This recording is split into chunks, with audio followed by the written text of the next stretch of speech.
some people mistakenly may think writer from the mid-20th century and perhaps not relevant to today. No, we see in your film he's very relevant today.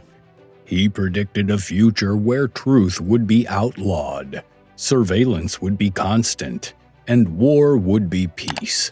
And that future feels eerily familiar today.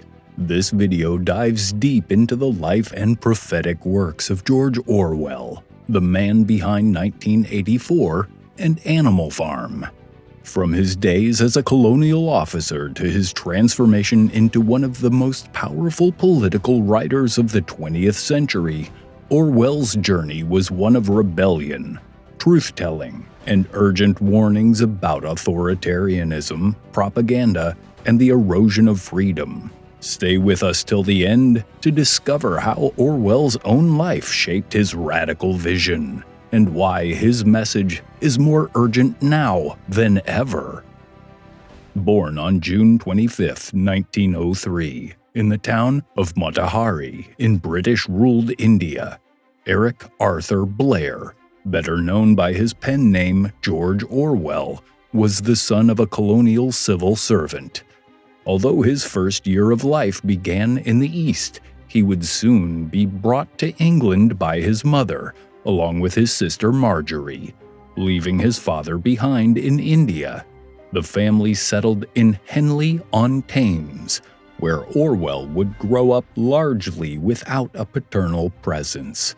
His father, Richard Blair, didn't retire and returned to England until Orwell was 9, but by then, a bond between father and son had never really formed. Orwell found him uninspiring and stiffly traditional. According to some accounts, Orwell's very first spoken word was beastly, an oddly fitting start for someone who would one day skewer the establishment with his pen. Plagued by frequent illness as a child, including reoccurring bronchitis and flu, Orwell found solace in the world of stories. By the age of 4, he was already crafting poetry.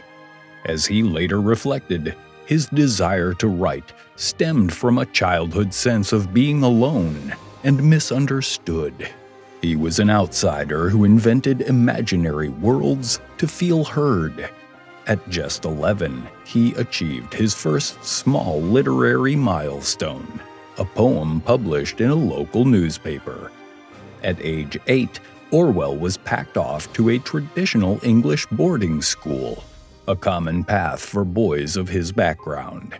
He enrolled at St. Cyprian's in Eastbourne in 1911, where he encountered the rigid structure of England's class system firsthand.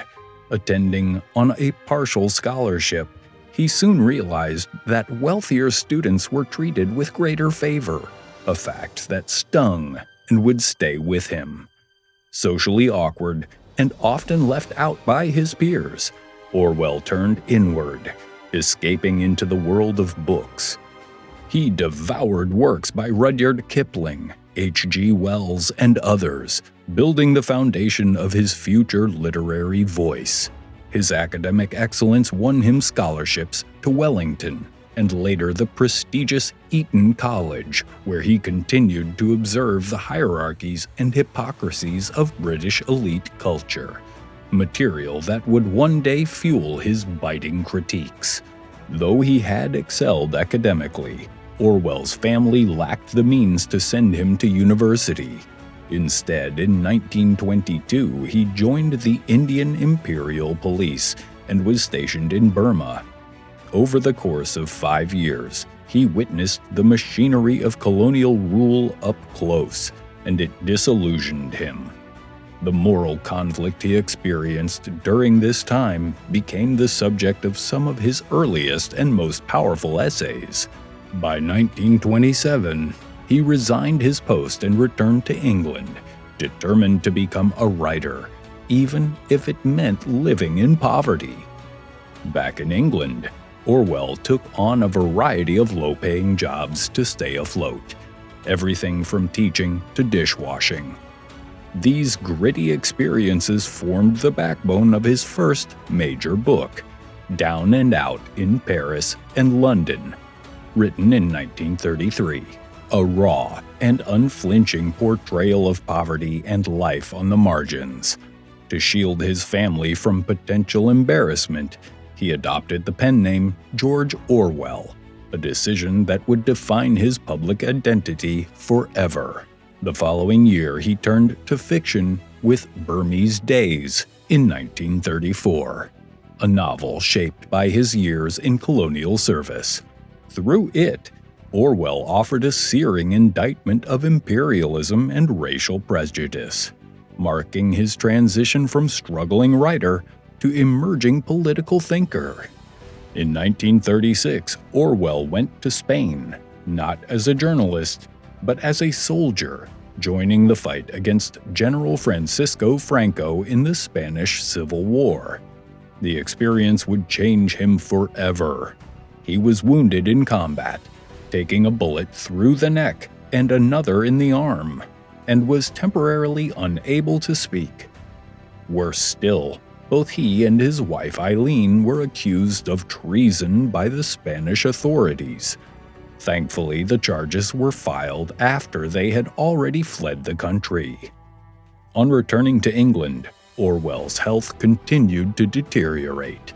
In 1938, he was diagnosed with tuberculosis, a disease for which there was no cure at the time.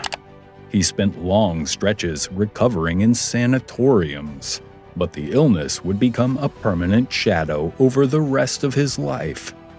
To support himself, Orwell wrote book reviews, essays, and cultural commentary, quickly earning respect for his sharp intellect and fearless opinions. In 1941, he was hired by the BBC to produce radio broadcasts aimed at India's population during World War II. He interviewed literary giants like T.S. Eliot and E.M. Forster, but behind the scenes, Orwell found the work soul-crushing. The propaganda machine he was now a part of deeply conflicted with his values. He didn't hold back in private, once describing the BBC as a cross between a girls' school and a lunatic asylum, and complained that their efforts were useless, or slightly worse than useless. By 1943, Orwell had had enough. He resigned, declaring the entire mission to be a waste of both time and taxpayer money. Shortly afterward, he became the literary editor of a socialist newspaper, continuing his quest to use writing as a tool for truth and resistance. Often regarded as the moral compass of his era, George Orwell carved his place in history with two groundbreaking novels, Animal Farm and 1984. Both released in the final chapters of his life, these works sparked a global conversation, inspired film adaptations, and continue to resonate with new generations. Animal Farm was set on a seemingly innocent farm. This satirical novella unveiled a dark allegory of Soviet authoritarianism. Its central characters, talking pigs with political ambitions, mirrored the rise and clash of Joseph Stalin and Leon Trotsky. Orwell wrapped his sharp critique of totalitarianism in a deceptively simple fable, earning him both widespread recognition and financial success. With wit and clarity, Animal Farm exposed how revolutions can be hijacked by those hungry for power. Published as Orwell's health declined, 1984 cemented his reputation as a prophet of modern dystopia. Released just months before his death, this novel imagined a grim future dominated by surveillance, mind control, and the erasure of truth. In Orwell's fictional Oceania, even our private thoughts could betray you. Reviewers were rattled. Some called it alarmist, but the book struck a nerve. Orwell didn't just write a novel. He introduced concepts like Big Brother, thought crime, and newspeak into the global vocabulary.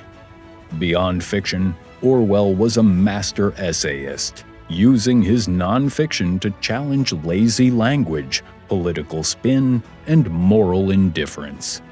In his piercing essay, Politics and the English Language, in 1946, Orwell argued that muddy, jargon-filled language was a tool of deceit. First published in Horizon magazine, the piece warned that when words become vague and cliches run rampant, truth is buried.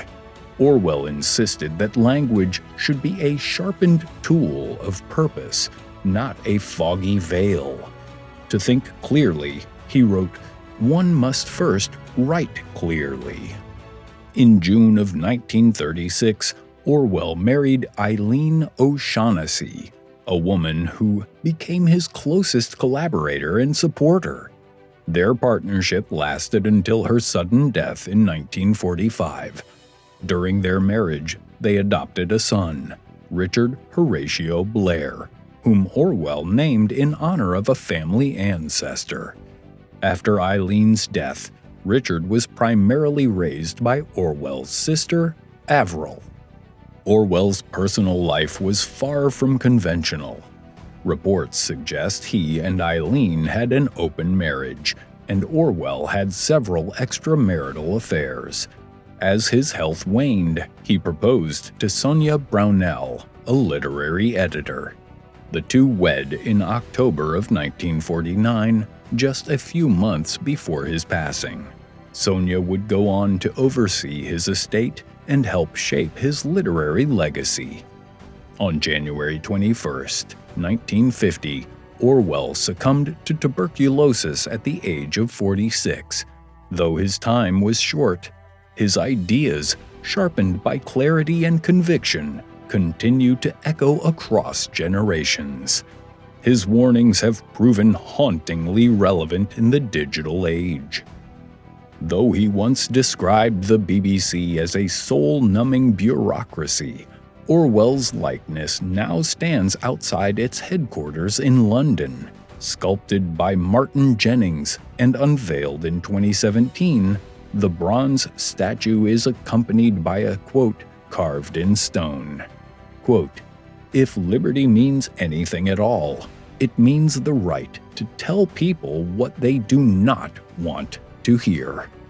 George Orwell's legacy endures as a powerful voice against tyranny, deception, and the erosion of individual freedoms. Through his novels, essays, and unwavering commitment to truth, he challenged the structures of power and exposed the dangers of unchecked authority.